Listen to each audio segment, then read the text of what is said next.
လေးသိန်းကတော့ဒီပေါ့နော်မိဘနေရာဆိုလဲလေးသိန်းပဲအဖေမြစ်တာရောအမေမြစ်တာရောနောက်ပြီးတော့ဦးလေးမြစ်တာရောပေါ့နော်ဒီသူမ3ယောက်လုံးကိုသူ့မှာတဘွားလုံးသူပင်မခံတယ် financing ကတော့ခက်ခဲဆုံးပေါ့ financing ဆိုတဲ့အတိုင်းထံပိုးကလည်းအမြင့်ဆုံးတကယ်ဇက်ကိုပေါ့နော်တကယ်ပေါ်ပြနိုင်ဆုံးဟာဖြစ်တဲ့အတွက်အဲ့မှာလဲ financing မှာလဲ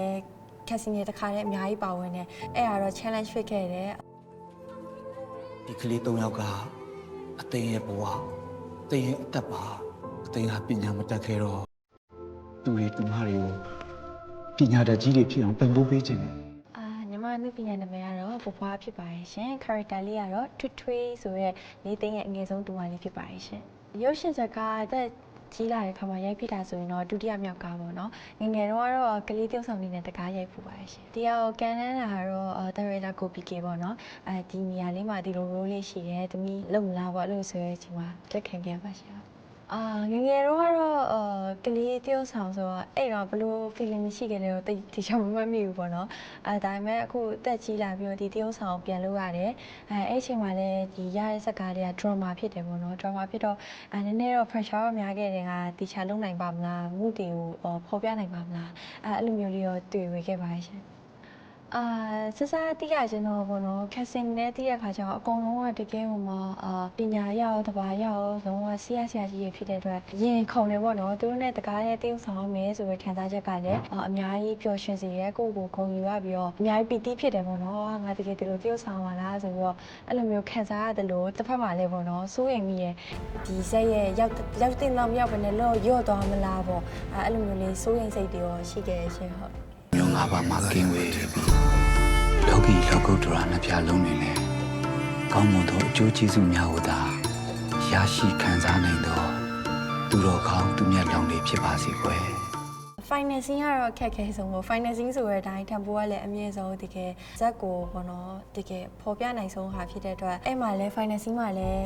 ခက်စင်းရတစ်ခါတည်းအများကြီးပါဝင်တယ်အဲ့ဒါတော့ challenge ဖြစ်ခဲ့တယ်အဓိကကြောက်စိတ်ပေါ့နော်လုံနိုင်ပါမလား versus senior ကြီးတွေအကုန်လုံးကဒီ shooting တနေရာထဲမှာပဲဒီစင်းကိုအကုန်လုံးကတရုပ်ဆောင်ကြမှာဒီဇက်ကိုမရောက်ရအောင်အကုန်လုံးကတရုပ်ဖော်နေကြတဲ့အချိန်မှာပေါ့နော်ကိုရောလုံနိုင်ပါမလားကောင်းကောင်းရောလုံနိုင်ပါမလားအဲ့လိုမျိုးစိုးရိမ်စိတ်တွေရှိခဲ့ရှင်ဟုတ်ဆင်းပေါ်ကြတော့အဲ့ဒီ senior တွေရဲ့ဒီဦးမြင့်နေနာရောဦးမြင့်တိုးရောအကုန်လုံးဒီလမ်းညွှန်ပေးမှုကြရောနောက်ပြီးတော့ director ကိုပီကေရဲ့ဒီလိုတော့သမီးဆိုပြီးအဲ့လိုမျိုးလေးပါလေးပြောပြတာမျိုးကြောင့်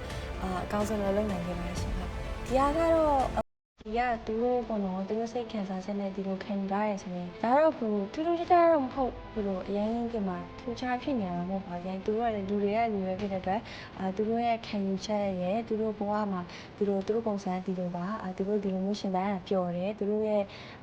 ချစ်ချင်းမြတ်တာတွေရောလိန်တူဖြစ်စေလိန်ပဲဖြစ်စေဘယ်သူမှဖြစ်စေအဲ့လိုမျိုးရှိတယ်လို့လည်းဒါဒီမဲ့ normalize လုပ်လိုက်ရမယ့်အရာပေါ့နော်အဲ့လိုအရင် discriminate လုပ်စရာဟိုအဲ့လိုမျိုးပဲမမြင်ဘူးပါရှင်ဟုတ်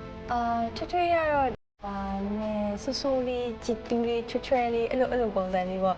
တခုဆိုလဲအဲ့လိုအကြီးတွေကိုချစ်တိုင်လိုက်ချွဲလိုက်စူပေါ်လိုက်အဲ့လိုပုံစံလေးပေါ့နော်ဇက်ကောင်လေးကတော့ရှစ်ဆရာလေးတော့ကောင်းပါတယ်ဒါပေမဲ့ကိုယ့်ကိုပြန်ကြည့်ရနည်းနည်းတော့တမျိုးဖြစ်နေတော့တခါမှလို့အပြင်မှာဒီလိုမမြင်ဘူးကချောင်းဟဲရှင်းခွန်လေးနဲ့စူပုံလာတယ်တော့ခက်စားရရှင်ဟုတ်အားလုံးပေါ့နော်ဒီရုပ်ရှင်ရဲ့မျိုးစားလေး heavy drama ဖြစ်တဲ့အတွက်တေချာတော့တစ်ရှူဆောင်လာခဲ့ကြပါနောက်ပြီးတော့ကျတော့ဒီရုပ်ရှင်ကြည့်လို့ရှိရင်ဒီလေးသိန်းရဲ့ဘယ်လိုမျိုးမြတ်တာတွေဘယ်လိုပေါ်ကျူးရတယ်သူ့မှာဘဝမှာဘယ်လိုကြုံခဲ့ရတယ်သူ့ရဲ့အိမ်မက်ကိုလည်းဘယ်လိုကောင်းတယ်ပေါ်ပြီးတော့တူမတွေကိုလည်းဘယ်လိုမျိုးပတ်လို့ခဲ့ရတာဆိုရဲမြတ်တာကိုလုံးဝထင်ထင်ရှားရှားပေါ်ကျူးရတာကိုတွေ့ရမှာပေါ့နော်အဲ့အတွက်လာကြည့်မိလို့တော့နောက်တော့ရကြမရှိဘူးဆိုတော့အမှန်ထင်ပါတယ်ရှင်လုံးဝရတာအပြည့်နဲ့ကြီးရှုံးနဲ့ရုပ်ရှင်တကားဖြစ်တဲ့အတွက်ယုံတင်တဲ့ခါကျရင်လည်းကြီးရှုံးလို့တော့ဖြစ်ပါတယ်